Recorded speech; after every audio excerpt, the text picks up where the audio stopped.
बिहार के एक नेताजी हैं, केंद्र सरकार में मंत्री हैं, बिहार से सांसद हैं और टेक्सटाइल मिनिस्टर हैं। हम बात कर रहे हैं बेगूसराय से सांसद गिरिराज सिंह और केंद्र सरकार में कपड़ा उद्योग मंत्री हैं गिरिराज सिंह। और गिरिराज सिंह का अक्सर आप लोग बयान सुनते होइएगा, हमेशा विवादित रहते हैं, हमेशा उनका बयान जो रहता है वह सुर्खियों में रहता है। कभी विवादित बयान तो कभी हिंदू मुसलमान को लेकर बयान, तो कभी कुछ तो कभी कुछ। इन साहब की स्थिति ऐसी है कि बिहार के बारे में एक भी सवाल पूछ दीजिए, इनके मुंह से एक शब्द नहीं निकलता है। इनसे बिहार में टेक्सटाइल पार्क कब लगेगा इसके बारे में पूछिए तो ये झल्ला जाते हैं, गुस्सा हो जाते हैं। इनसे बिहार की स्थिति के बारे में बात कर लीजिए, बिहार के लॉ एंड ऑर्डर की बात कर लीजिए या किसी तरह की बात कीजिए तो इनको उस सबसे कोई मतलब नहीं है। या इनके इन मंत्रालय के बारे में इनसे पूछ लीजिए तो एक शब्द नहीं बोलेंगे। लेकिन वही बात अगर उनके मंत्रालय की कीजिएगा तो ये झल्लाएंगे, गुस्साएंगे और हो सकता है यहाँ तक कह देते हैं कि ये ऐसा नेगेटिव प्रश्न मत पूछिए। पकड़े जाते हैं।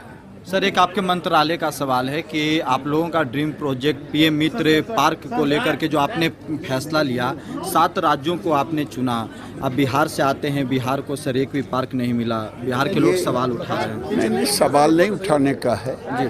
हम जिसने वो क्राइटेरिया पूरा किया उसको दिया, आगे फिर दूसरा बना। चलिए यार ऐसा निगेटिव पर्सन क्यों करते हैं? यार ऐसा निगेटिव पर्सन क्यों करते हैं? लेकिन अगर वही बात राहुल गांधी की हो, हिंदू मुसलमान करने की हो, विवादित बयान देने की हो, या फिर विपक्ष पर कुछ कहना हो, या मोदी जी के तारीफ में 100 पेज का निबंध लिखना हो या कहना हो, तो कहने में ये पीछे नहीं हटते हैं। और लंबा लंबा जितना भी कह सकते हैं, हो सके वो विवादित भी कभी कभी हो जाता है, लेकिन वो बोलते हैं, इन पर कभी रुकता नहीं है इनका। लेकिन अगर जब भी सवाल आ जाए कि बिहार में टेक्सटाइल पार्क क्यों नहीं लगा, तो इनको सांप सूंघ जाता है। इनसे अगर यह पूछ लिया जाए कि बिहार में अभी तक टेक्सटाइल पार्क क्यों नहीं लगा है, क्योंकि पिछले लगभग 1.5 साल से ये केंद्र सरकार में टेक्सटाइल मिनिस्टर है और भारत में 7 राज्यों में स्वीकृति मिल चुकी है बनने का, लेकिन बिहार में अभी तक इसका ऐलान भी नहीं हुआ है। लेकिन जब भी सवाल पूछा जाता है ये गुस्सा हो जाते हैं, पत्रकार पर भी कुछ बोल देते हैं। बिहार में लगेगा टेक्सटाइल पार्क। अरे भाई होगा न काहे के लिए? अरे भाई होगा न काहे के लिए? अरे भाई होगा न काहे के लिए? और वही अगर इनसे लंबी लंबी तारीफ करनी हो मोदी जी की, या इनको हिंदू मुसलमान के बारे में कुछ बोलना हो, विवादित बयान देना हो, तो ये उससे पीछे नहीं हटते। कई सारा वीडियो भी अभी आप देखे हैं पीछे, तो इस तरह से लगातार इनका जो है मतलब ऐसे लोग को जो जनप्रतिनिधि बनाते हैं, जो जनता ऐसे नेताओं को चुनकर भेजती है।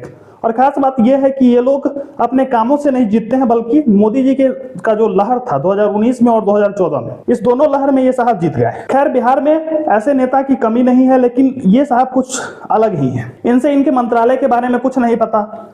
इनको अपने मंत्रालय के बारे में अगर बिहार में कभी तक क्या दिए हैं तो उसमें भी ये साहब सुनने हैं, लेकिन सिर्फ विवादित बयान हिंदू मुसलमान करना हो, और शायद इसीलिए केंद्र सरकार में इनको मंत्री बनाया गया है। बिहार के भूमिहार समाज से आते हैं और भूमिहार समाज को खुश करने के लिए शायद इनको मंत्रिमंडल में हर बार जगह दे दिया जाता है, और पिछले 3 टर्म से ये केंद्र सरकार में मंत्री है। लेकिन आज तक बिहार के लिए क्या किए हैं वो किसी से छुपा नहीं है। बाकी इनका जो स्थिति है वो बिहार के कई एक ऐसे नेता हैं, सबका वही हाल है। बाकी इस बारे में, इन नेताजी के बारे में और ये गिरिराज सिंह जो हैं केंद्रीय मंत्री, इनके बारे में आप क्या कहना चाहते हैं कमेंट बॉक्स में जरूर बताइएगा। नेताजी अगर जीतना चाहते हैं तो काम करना पड़ेगा, और ये नेताजी लोग जो है सिर्फ विवादित बने रहते हैं, बयान देना जानते हैं, और बयान देने में तो जितना लंबा फेंकना हो फेंक देते हैं। बीते दिन यूजीसी के काला कानून जिसको कहा जा रहा है और समाज को बांटने वाला कानून कहा जा रहा है, उस कानून जब केंद्र सरकार ने लागू किया तो एक शब्द इन साहब के मुंह से नहीं निकल रहा था। लेकिन और जिस दिन सुप्रीम कोर्ट ने इस पर रोक लगाया तो सबसे पहले ये सोशल मीडिया का प्लेटफॉर्म एक्स पर ये पोस्ट करते हैं और इसमें मोदी सरकार और मोदी जी का तारीफ कर रहे हैं। अरे भाई, ये सुप्रीम कोर्ट ने रोक लगाया है, ना कि मोदी जी ने लगाया। मोदी जी ने तो इसको लागू कर दिया था, लेकिन सुप्रीम कोर्ट ने इस पर रोक लगाया। लेकिन ये क्या कर रहे हैं, तारीफ मोदी जी के कर रहे हैं। तो ऐसी भी चाटुकारिता जरूरी नहीं है, इतना भी चाटुकार मत बनिए। सत्ता का सुख भोगने के लिए आप लोग नेता बने हैं। बाकी इस बारे में आपका क्या विचार है कमेंट बॉक्स में जरूर बताइएगा, और गिरिराज सिंह के बारे में क्या कुछ कहना चाहते हैं वो कमेंट बॉक्स में जरूर बताइएगा। धन्यवाद।